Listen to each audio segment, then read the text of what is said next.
United States President Barack Obama is set to give his State of the Union address tonight. The U.S. Constitution mandates that the president address Congress on the current State of the Union. What began as a handwritten note to congressmen has now evolved into a worldwide televised political theater.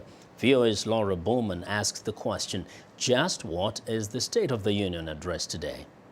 The time has come to proceed toward a great new challenge. The state of our union is the strongest it has ever been.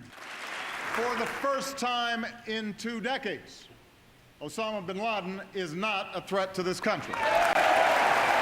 My lords and members of the House of Commons. Americans fought the British for independence, but borrowed their practice of having the head of state address government leaders regularly. Early presidents posted letters, not showing up at the Capitol. The U.S. Constitution mandates there be a State of the Union report. Article 2, Section 3 of that document says, he, the President, shall from time to time give to Congress information of the State of the Union. It adds that the President shall recommend measures to Congress that he judges necessary and expedient. Ronald Reagan started the practice of inviting special guests to the speech, like this man who dove into the Potomac River in Washington to save victims of a plane crash. Over the years, the address has evolved. We welcomed the distinguished interim leader of a liberated Afghanistan, Chairman Hamid Karzai. We sat down with Georgetown University government and public policy professor Mark Rahm for some insight. What's the purpose of the State of the Union? Presidents have multiple purposes for the State of the Union address. One is they want to lay out their agenda for the upcoming session. But at the same time he's laying out that agenda for Congress, he's also laying it out for the public. Congress responds to public concerns, so the president also wants to mobilize public opinion to support these goals. Note that both the Constitution and Mark Rahm use he when referring to the president. I wonder what Hillary Clinton thinks about that. The Speaker of the U.S. House of Representatives formally invites the president to address both senators and House members. The speech takes place in the House chamber because it's larger.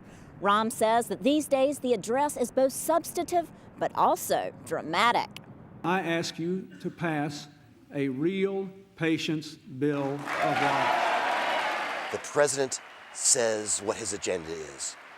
His backers in Congress, that is members of his party, will stand and whoop enthusiastically about this agenda. The opponents, the opposition party, will remain seated typically during those moments, cross their arms, and look skeptical. It can be a time to speak of problems and offer solutions. And we think of Roosevelt or President Bush at times of war. World War II or our invasion of Iraq or Afghanistan, providing messages that we face opposition, we face attacks, but we can prevail and we will prevail. The civilized world faces unprecedented dangers, yet the state of our union has never been stronger. President Obama, in the midst of really deep economic recessions and depressions, presenting a message for hope and change. While our economy may be weakened and our confidence shaken, tonight I want every American to know this.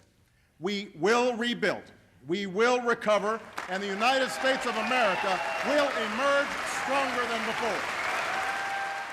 Stronger on the economy, stronger on gun control, stronger on immigration reform. Experts say that's where the president is going next. Laurel Bowman, VOA News, Washington.